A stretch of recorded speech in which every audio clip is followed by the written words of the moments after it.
Mr. Buffett, I'm Randall Bellows from Chicago, and the two questions I have, since you're answering questions so far afield, are if you were to look at the balance sheet of the United States of America, is the national debt as frightening as that it appears to be?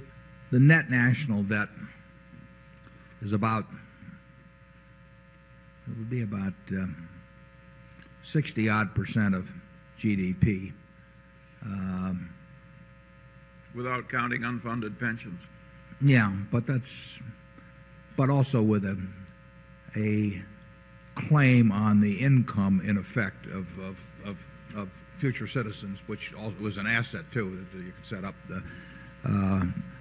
But that figure, I think at the end of World War II, may have been, I know it was around at least 125%, may have been 150% or so of GDP.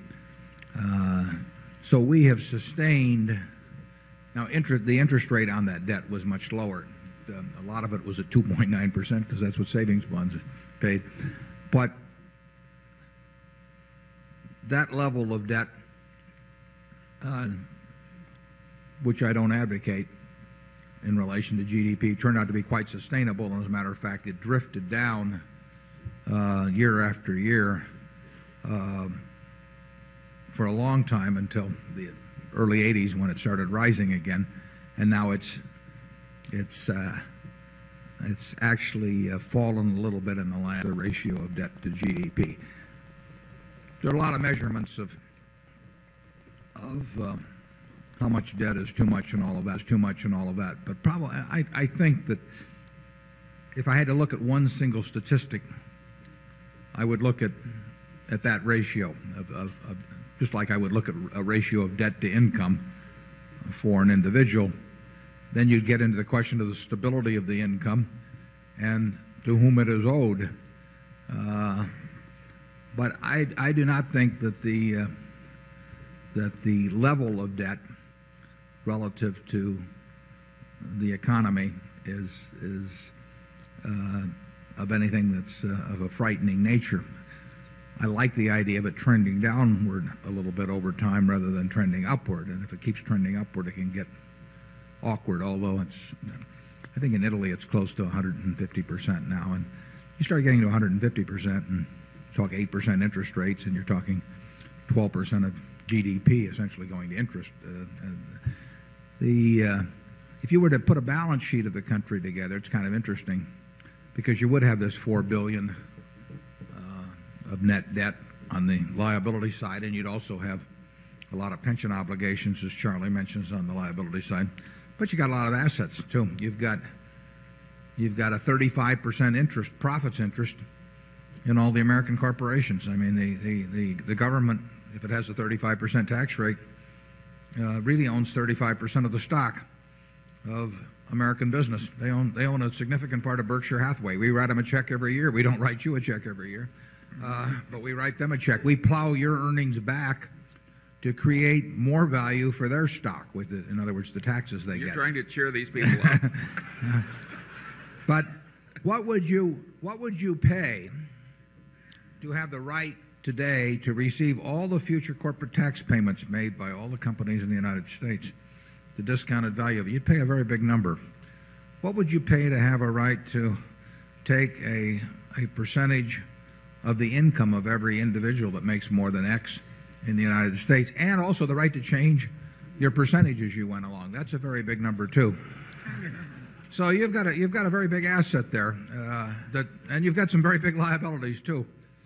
But the country is very solvent, and I would not like to see debt rise at any rapid rate. I wouldn't like to see it rise at all, but I wouldn't like to see it particularly rise at a rapid rate, because that sets a lot of things in motion if it's rising as a percentage of GDP. But if you tell me that 20 years from now the national debt will be $10 trillion, but that it'll be the same percentage of GDP, does that alarm me? Not in the least. I mean, so I expect it to increase, and I think there's some arguments why it may be advisable to have it increase, but I don't think it's a good idea to have take up more and more of your income, because that sets a lot of other things in motion. So I welcome what's happened in the last couple of years, which is to see it decrease modestly from the trend that existed the previous 10 or 12 years. Charlie? Well, generally, I think that you're right, that it isn't all bad, and to the extent that it is bad, a great nation with a capitalistic economy will stand quite a bit of abuse from the political side. It's a damn good thing, too, because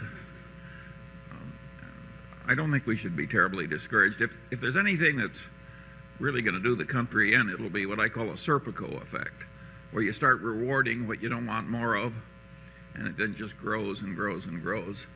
Yeah, but I don't think that's necessarily a bad fiscal result. It's just a bad result.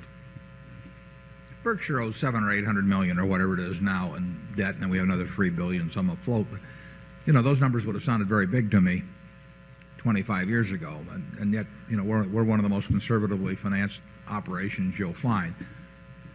10 years from now, we may owe more money, and it may be a smaller percentage still. I mean, you can't talk about debt levels without relating it to the ability to pay debt. And this country is probably in better financial shape now than it was in 1947. Zone 1. 记得点赞关注哦。